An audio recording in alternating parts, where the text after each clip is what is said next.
Simply Defensive brings you the industry's top practitioners, innovators, and leaders to inform, educate, and entertain. Join us as we unlock the secrets of defensive cybersecurity.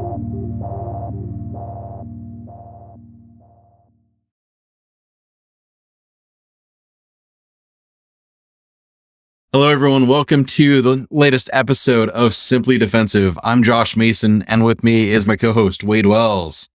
What's up? And today we've got with us Simeon. How's it going? Hey, glad to have you. Dude, I feel like I've heard so much about you just because I talk to Jibby, and all Jibby talks about is you half the time. Yeah, vice versa. Oh, Aw. really? Dude, who doesn't talk about Jibby, to tell you the truth, though? That story is crazy. Right? He's such a workaholic. He's an awesome guy and just like Yeah. a genuine human being as Yeah. well. Go I ahead, want to Josh, say the introduce intro. people I cut you. to Simeon a little bit so they know it's worth listening to the rest of the podcast. I've been given feedback.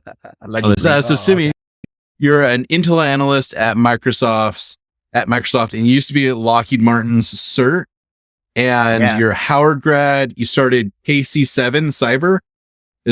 What am I missing? And also, that's a lot.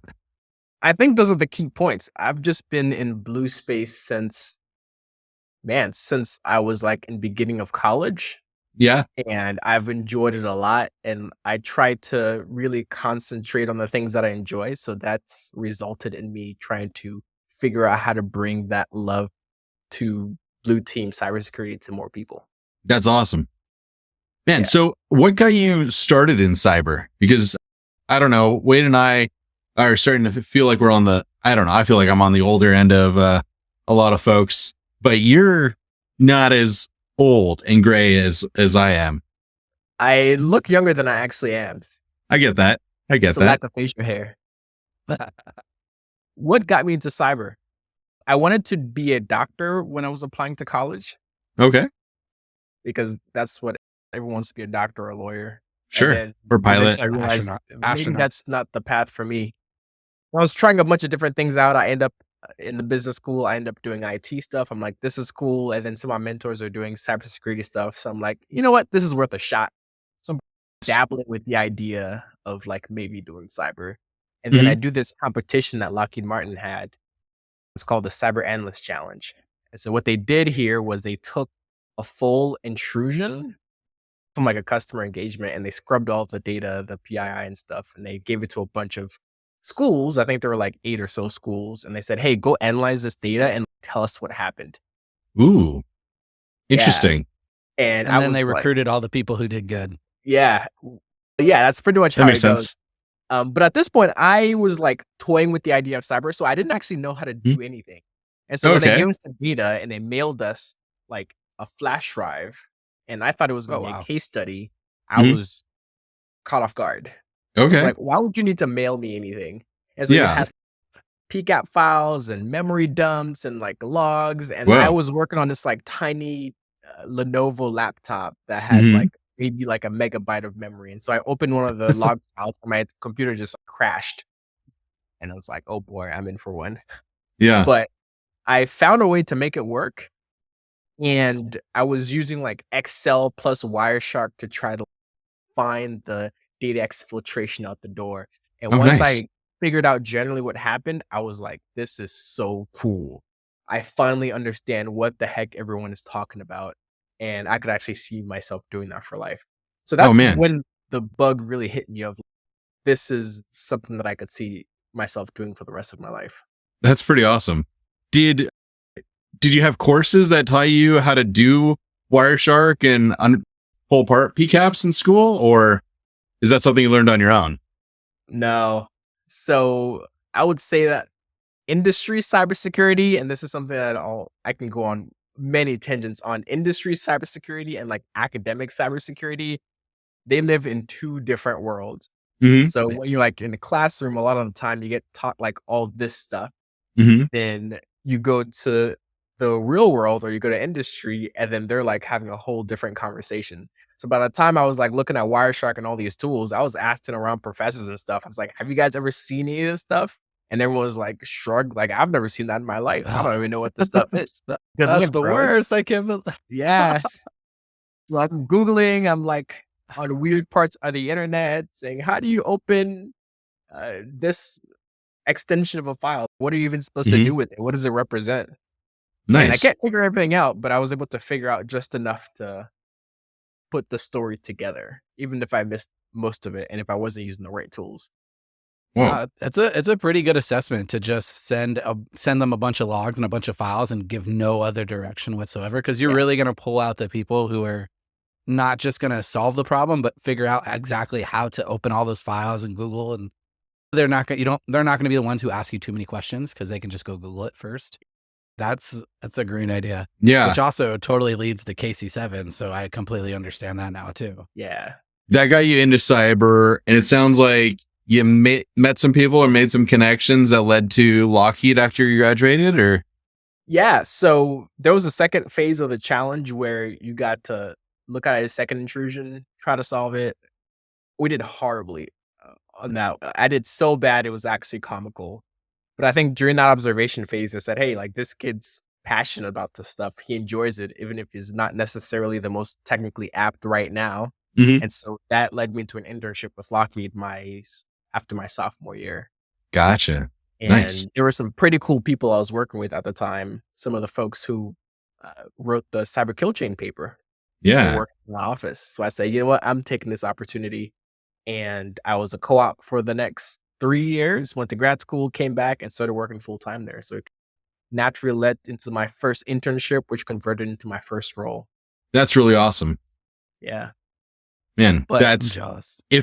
so I think I read a little bit of that in an article. Did you find that competition on the LinkedIn post? Is I that? did find it on a LinkedIn post. Yeah. And it was for grad students. And I was a sophomore in undergrad. So I emailed them and I said, hey, will you let us into this thing? And they were like, first of all, the deadline's closed. Second of all, it's for grad students. So no. And they came back a couple weeks later and they're like, you know what? We changed our mind. You can get into this thing, Nice. Persistence. which is cool. Yeah.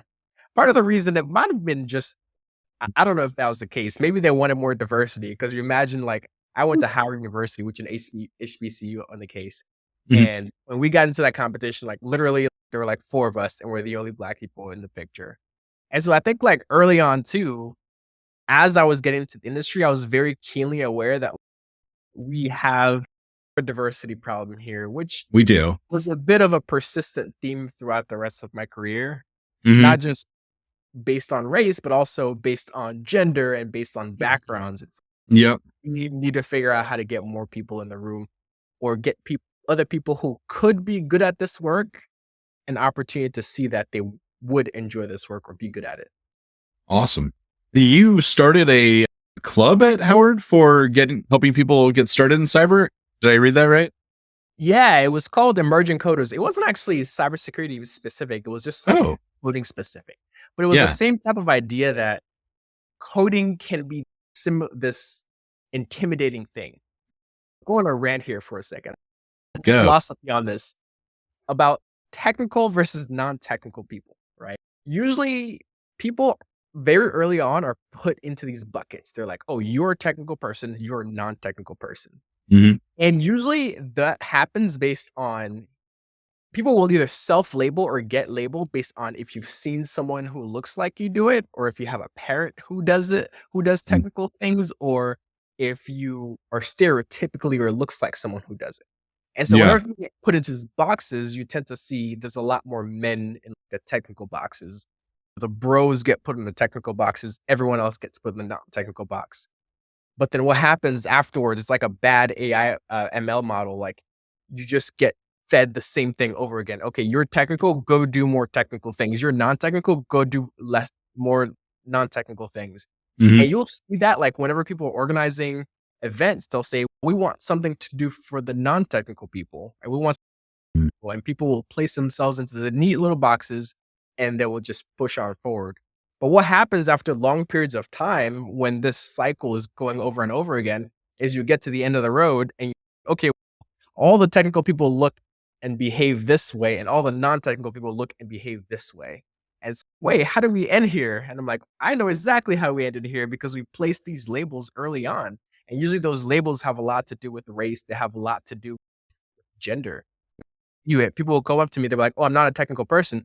And I'm like, "Why would you say that? What makes a technical person?" And I Right? would always find along those lines, like the certain themes over and over again of people placing themselves in these buckets. So Oh I my always thought, gosh. how do I get Yes. people to think outside of those like boxes that you've already been placed into that non-technical box somewhere along the line? And I Hmm. need to figure out how to get you to like mentally remove yourself from that and realize that you have the ability to do technical work, whatever that is. Oh gosh, I love that. Biases, right? Like understanding your biases, other people's biases, and Hmm. going ham on trying to break out of that mental box, which is Exactly.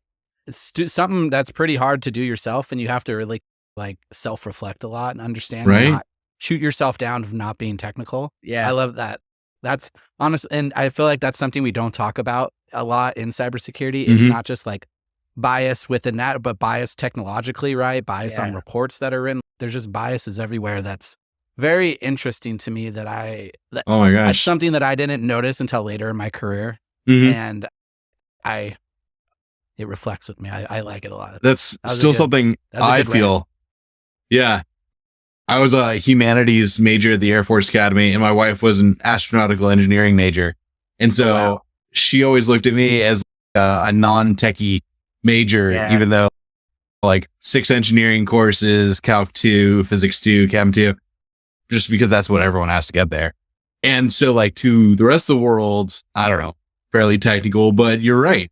I still think of myself as a non-technical person, despite I can code, I can drop a Yeah. Metasploit, reverse shell, And And then once you because it's a label that I got and I stuck with, and I haven't cleared it out of my head. And I love, taking an approach on that and trying to change that. That's awesome, man.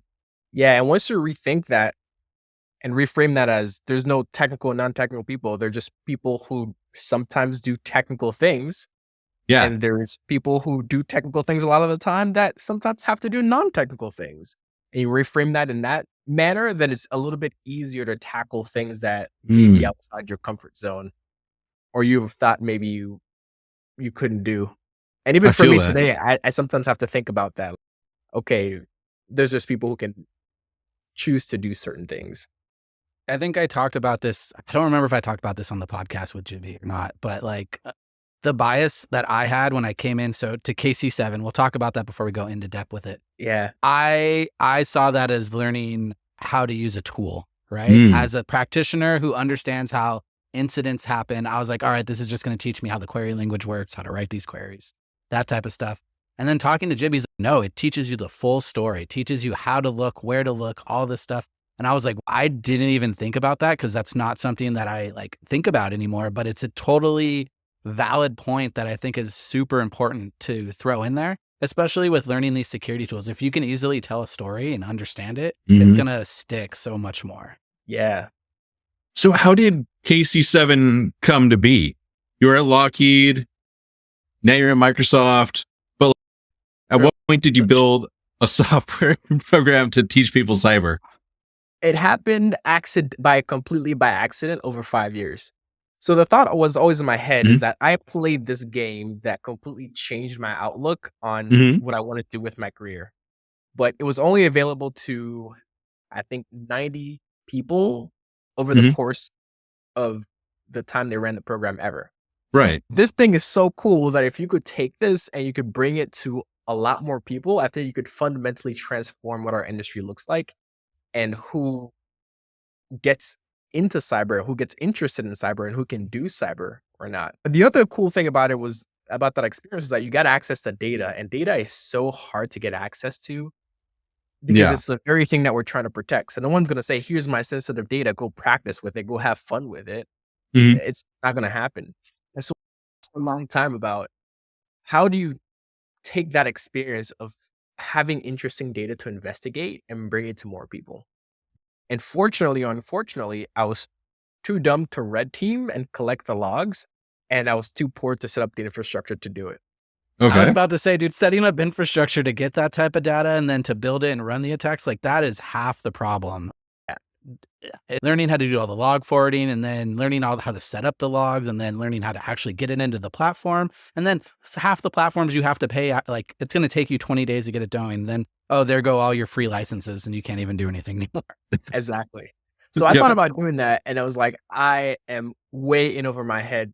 So I'm going to do it the poor man's way, which is I'm going to write out a very small data set by hand. I'm just going to type it out. And so I typed the first one out. It was called Soul Glow after the movie Coming to America. Have you seen that movie? Eddie Murphy. Yeah, I've seen Coming to America. Yep. Very funny movie. So all the characters were in the company were different characters in that movie. And so that's where the idea of having a story around it came from. I just typed it out, had some emails, had some web logs, had some malware in there, and it was a very tiny one. And I had a teacher who was leading a continuing ed program in a community college, and he tried out with his students. He said, "Hey, this is good. They enjoyed it. I want another one." And I said, "All right, I'm not going to be typing you a new data set every week. So let me make a small Python script to generate a new one." Nice. And that's how I accidentally got on the road to building an engine that would make fake data. Because we would just go through the cycle of, hey, here's this new one, but I want another one. And here's some different features we could add and some things we could do. And so I would just add more code and lump on more code and refactor it. And eventually what we got to is an engine where essentially you can define what a company looks like and what a threat actors that are attacking it look like. And you can replay attacks against the company.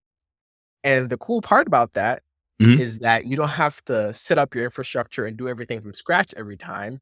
You can just change a small thing or write a little bit of code to create a whole new capability and just generate a data set that looks completely different. So you don't need to be attached to your data set. As soon as you generate it, I can always make another one. I can just throw it away. I can give it to anyone I like. I'm not really as attached to it because I can replicate it so much easier and so much cheaper. Nice. That's awesome. If I remember correctly, did Jibby and someone else from your team give a presentation on that at Blue Team Con?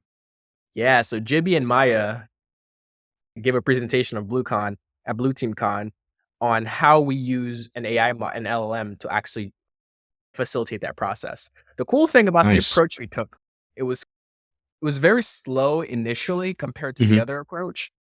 And we really got lucky because the advent of ChatGPT and LLMs was like coming up this way. So it was like two trains coming in opposite direction and kind of clash at the right time. Nice. Because the approach, the text-based approach, before that would have taken us forever to scale because you have to write a lot of code, which takes a lot of time, but then you have to make these configs, which very syntactically complex and take a lot of time.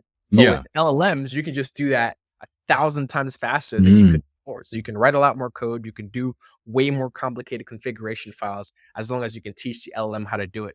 So you're not using the LLM to generate the data, but you're using the LLM to tell the engine what you want generated. Yeah. So Build it's kind of like config a files for halfway it. cheat. Okay. That's pretty cool. I've heard how it's made several times, and I'm still like super curious on the Python script and how I want to, just volunteer and like we'll figure it out. And I'm like, I don't got enough time to help. I'm not going to. Yeah, I'm happy to show you behind the scenes how it works, but yeah, it's gotten to be a fairly complex engine at this point because we've been working on it for 5 years. And so we have like internal time clock that makes all the logs correlate. So every event has to correlate to every other event. We have like internally consistent time clock. If you find something in one place, you can always correlate it to some other log source, which is really the magic of pivoting, right? Because if you take something, you can expect to see it somewhere else, or you can expect it to be a clue as to what might exist in some other place. We have pattern of life in terms of how actors and companies behave. So they behave like people would in the real world. And then we actually organize our attacks based on MITRE ATT&CK, our actor configs based on MITRE ATT&CK. So you can say, I want to replicate this technique. How do I use the rules in my engine to actually set that up? So sometimes it takes some imagination, and sometimes you have to stretch your imagination, and that's okay. You have to do stuff that's not necessarily real or but it still gets the point across if you're trying to learn fundamentally how to pivot and how to find stuff, how to find malicious activity. Sorry to interrupt. This is Future Josh with a message from this season's sponsor.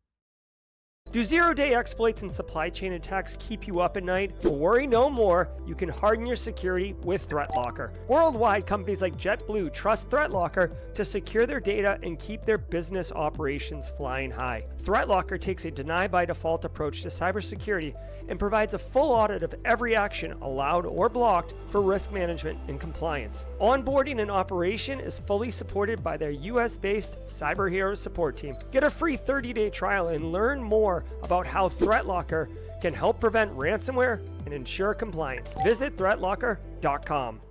Awesome. So you're not teaching a tool, you're not teaching like a specific role. Instead, you're teaching a mentality and kind of a mindset. Is that a good that's takeaway? Perfect.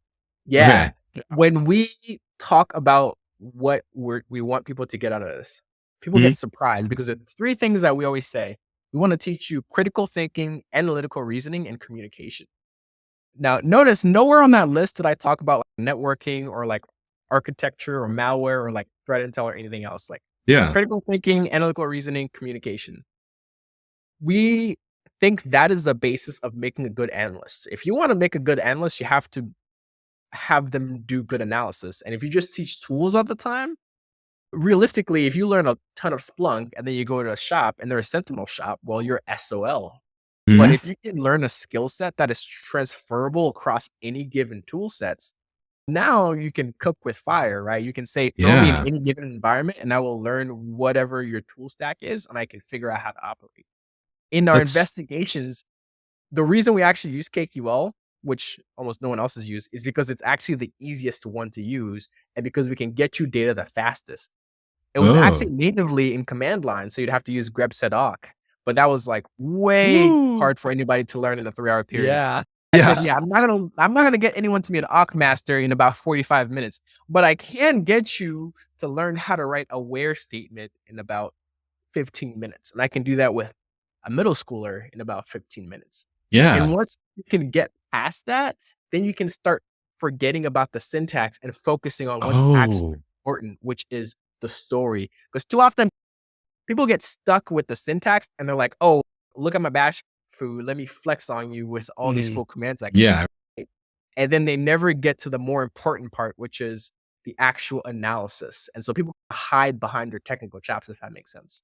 Ooh, that is totally. I think the hardest part about like most CTF is like having to get past that technical part. And there's been several CTF where it's like multiple tools. And I'm like, I don't even know how to search in this tool. Like I know exactly what I want. Now I have to figure out this tool and where to search it, what field to use, it gets rough. That's why Custo is so easy. So theoretically we could use other things, but it's based on the things that I've tried so far, it's still the easiest. So we're sticking to that. And some people will come to learn some KQL, and that's okay. But we tend to emphasize, hey, you're not going to learn very much Custo from us. In fact, you're going to have to go research it yourself and learn it yourself. And this is just a good playground for that. But what we're really trying to teach you is the investigative process, because using our questions, you can see how each analyst, and it's a different analyst every time, which is cool, would have gone through that investigations and what questions we're asking. And so we're priming you. Eventually, you start anticipating the way we ask questions. You're like, okay, I've been here before. He always asks, what is the host name when he's trying to figure out how to pivot into process events? So I bet you 9 times out of 10, he's going to ask that question. And if you can start to anticipate our questions, then when you get to a real scenario, you can anticipate what questions you're actually supposed to ask in that moment, which I bet you, if you guys would agree, this is how a lot of technical interviews goes when it comes to blue teaming. No, That's what I've heard. definitely. Like they'll ask you a question and you usually, this is like the kind of bad part about technical interview questions is they want the exact process. And then when you get a little bit over technical, you definitely skim past those like little things of like how you respond to something right off the bat, or looking for looking for any type of recon, right? Yeah. That's just something that I think of naturally, but that's literally one of the most important parts. And usually it's something you can easily track back to the threat actor pretty quickly. Yeah, man, That's a solid point there. So like Microsoft is one of the companies that's supposed to have a hard or like a weird interview process up there with any of the other manga companies. Did that mindset help you in preparing or like to be ready for whatever interview you ran into? Did you run into anything crazy there? No, I actually liked my Microsoft interview. In fact, that was Nice. one of my better interviews because it actually focused on the threat intel aspect and Ooh, understanding nice. if you given a scenario or given data sources you have access to, if you understand how to pivot from point A to point B and how to do attribution and how you actually understand what people are doing and why and how you can use that data to correlate it. Sometimes with blue team interviews, they can go a number of ways, Mhm. depending also on the level. And sometimes people will want to ask obscure technical questions to see how well you know about a specific thing. And Yep. I think a lot of the good ones have some investigative portion where they want to see, okay, you're given some scenario that you don't know, and how would you investigate it, and where would you look next? But I think the best ones are the ones where they can see how well you think and how well you would adapt to this independent of tools, how good of an investigator you are. Because at the end of the day, you can learn their tools. Yeah. You can, especially with LLMs, you can Google a lot of the technical stuff, but how well can Dude. you put it together to understand what the heck Yeah. is going on? Because all that Right. stuff can change. Give me a query for this and bam, it's there Yeah. half the time. But knowing that you need that and that's the like, and what it is you're looking for and what you're going to do with it. Sometimes that's hard. Yeah, I- exactly. I've taught a lot of introductory cyber courses and I always hated those trick questions, but at the same time, it is really helpful to get someone in that mindset of what are you really looking for? Exactly. And especially early on, right? When I was in my first role, I had to train folks that were brand new to the field, maybe Mhm. level ones, and try to teach them what the heck we're doing. And it sometimes would take a while because it's hard to get a full scope investigation. Because normally, if you're in a SOC, you might triage an email ticket and might get to delivery, but then it'll probably get blocked.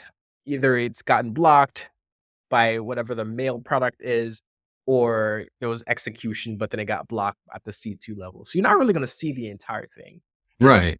And by the time an interesting investigation happens, on fire, executives are yelling down your ear.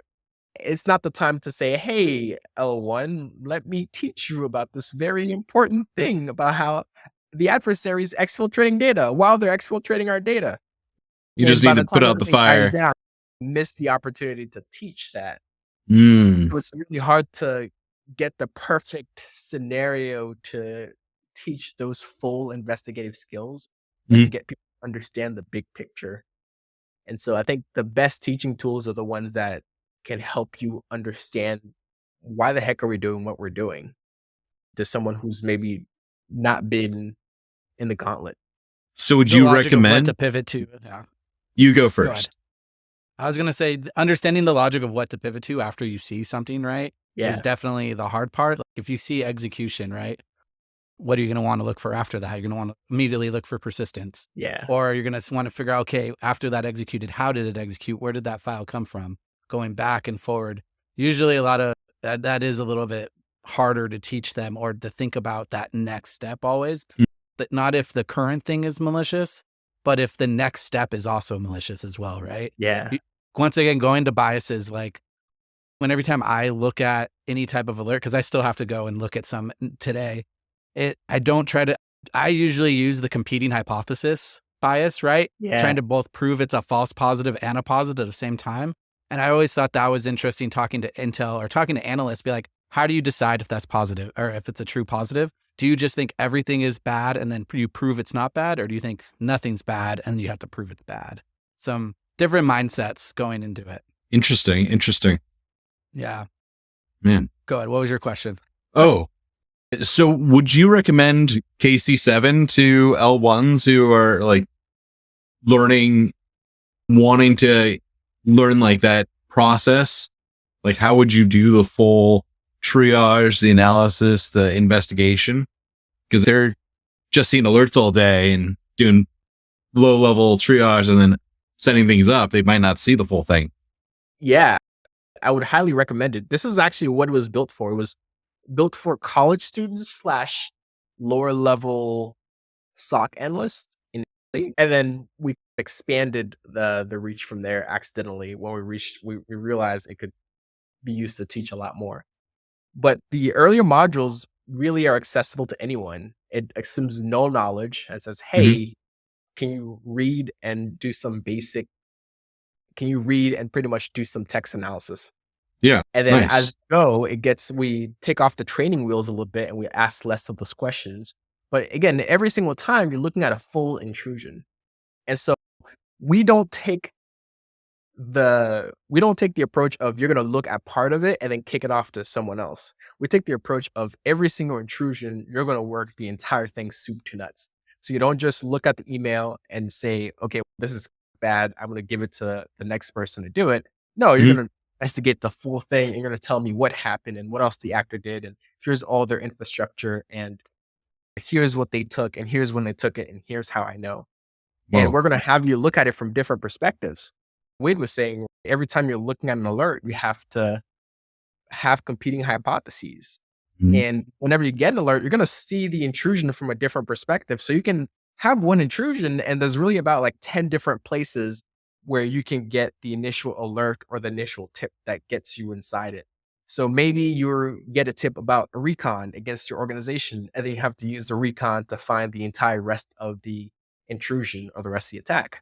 Or maybe you get an alert for Mimikatz where you get it at the end and then you have to work backwards up the kill chain and say, what the heck will happen? Or you get in the middle or something, right? Maybe you just see it's 2 beacon and then you have to work both ways. So you have to figure out, okay, like, where am I on the map, the investigative map? And then which ways do I need to go, right? And maybe I need to go laterally to find more active infrastructure and discover maybe a different attack chain that wasn't part of the initial thing that I'm looking at. Interesting. Or like a beginner analyst, if you're just like doing one thing over and over again, it can really force you out of your shell because sometimes you're going to be looking at email, but then other times maybe you're looking at a password spray, or maybe you're looking at exploitation of a web appliance, and you really don't know what you're looking at until you're really in there. Man, so for most entry-level people or the new people, half the time you get that true positive and you just hand it off, and you usually don't know and never usually get to see what happens after that. So following it from start to finish, I think is tremendous. That is the really cool thing to do. Yeah. It sounds like there's a lot of different starting points. You just described it, like several. I could imagine would be difficult for someone to see on the job without being around for a while.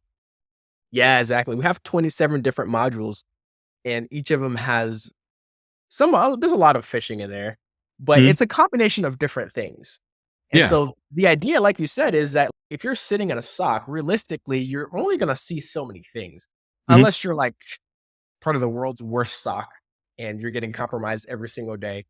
So unless you're in the world's worst and most interesting SOC, that sweet spot of you both suck and everybody wants to hack you. Exactly. Financials, right? You're an MSSP for the worst companies. Yeah. Exactly. Yeah. Oh, okay. That's if you're an MSSP for the worst companies in the world, then you're going to see a lot of interesting stuff. But otherwise, you might see like maybe part of the chain for a few different type of attacks, and the rest of the time you're just like reading about it and someone else is telling you about it.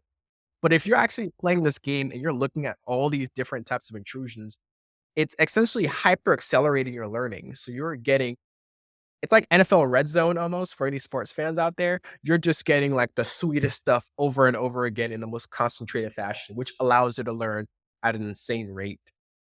So we're essentially giving you, here's the highlights, just learn from the highlights and skip all the stuff that may not be as important for now. Yeah. That is the perfect analogy. So I like it. I feel bad for folks who might be listening and feeling like we just gave them a long advertisement for KC7. Like, you guys are definitely charging for this at like high end boot camp levels, right? This is like thousands of dollars for KC7. Yes, but only today we're giving a discount to all the listeners. If you're listening today, we're giving you a 100% discount. So now it's free only today at kc7cyber.com. All our stuff is absolutely free. I'm making a joke. Lifetime free discount. Here you Lifetime go. free. No, it's a nonprofit. So again, our whole mission is about diversity, and we want to make sure that people don't have to pay. A lot of people don't have thousands of dollars to pay for this stuff. Jimmy didn't have $1,000 to pay for a SANS course. Dude. I certainly did when I was a student. Right? I had one certification in my entire career, and even then I was like, okay, this is $500 that I'm spending that I could have been spending on something else that was important to me. And so we want to give away this resource in the hopes that someone out there who needed an extra push will see that resource, get into it, and then turn out to be a rock star, which is really the bet that Jimmy made. Like, I did not see him coming. And I gave this whole talk, and I was up there making some bold claims, but he took me up on it, and he turned out to be a superstar. And I think there's a lot of other superstars out there. I fundamentally believe for myself, I had a lot of success in my career early on, but I don't think I'm a rock star. I think I was just in the right place at the right time. And I think if you can create the right place and the right time for a lot more people, you can flip the tide on adversaries versus defenders, and we can get back ourselves. I love really that. Good. I'm going to call out Jibby right now. He's still using that same laptop. He hasn't upgraded yet. And I'm like, bro, come on. Like, you're making Microsoft money. Go buy a laptop. I'm trying to get him to do that as well. Man, I feel like we could chat with you for hours, but unfortunately we try to keep the podcast to a commute length for our listeners and our viewers. Wade, you always like to end with a similar question. Yeah. All right. What would be one recommendation that you give to someone, either, we'll say, even if they're a grizzled gray beard like myself almost, or someone super new? What would be the one thing you'd recommend to everybody as a blue teamer? Yeah. I would say take as many opportunities as possible to do pair pivoting with someone else. I think the coolest part about blue teaming is that every single person, it's almost like art. Every single person has a very different way that they pivot and that they do their analyses, even among senior people, right? And every time you pivot with someone, you'll see like they have different propensities based on their experiences and their personalities and what their likes and dislikes are. And so there's always something that you can learn. Even if someone more junior than you, you'll see, what did you just do there? That was super cool. Why did you make that pivot first? Or what is that tool you're using? Or why are you writing your analysis in that way? There's always something new to learn there, no matter what level you're at or where you're at. And so pair pivoting, I think, is a great way to learn from someone who knows more than you. And it's a great way, even if you're more senior, to teach. If you have to teach someone else what you know, it really forces you to make sure you understand what you know. Because it's one thing to think about something, and it's a very different thing to try to explain it. So I would highly recommend, whenever you get a chance, it's also a good chance to give back or to learn from someone else. Do as much pair pivoting as you can.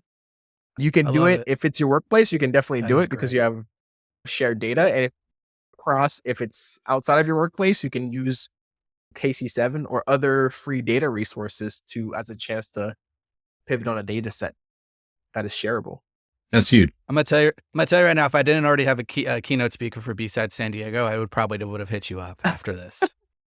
After that speech, I'm like, yeah, that was great. Yeah. Hit it. And maybe 2026, we'll see. Yeah. Keep me posted. All right. Sounds good. Thank you so much, Simeon, for coming and chatting with us. We got to have you back again. I feel like there's more that we could talk about. We just dove into KC7, and while I love that, I feel like we could chat more. For those who enjoyed this episode, like, subscribe, share with people so that we can keep having great people like Simeon come on and share cybersecurity with you. Thank you, everyone. This has been... Yeah, man. Dude, no, great. It was awesome. I'm glad you told Jibby that you liked it, and then he told me. So this was a great episode. Yeah. Excellent. Thank you all. Have a good one. See ya. Take care.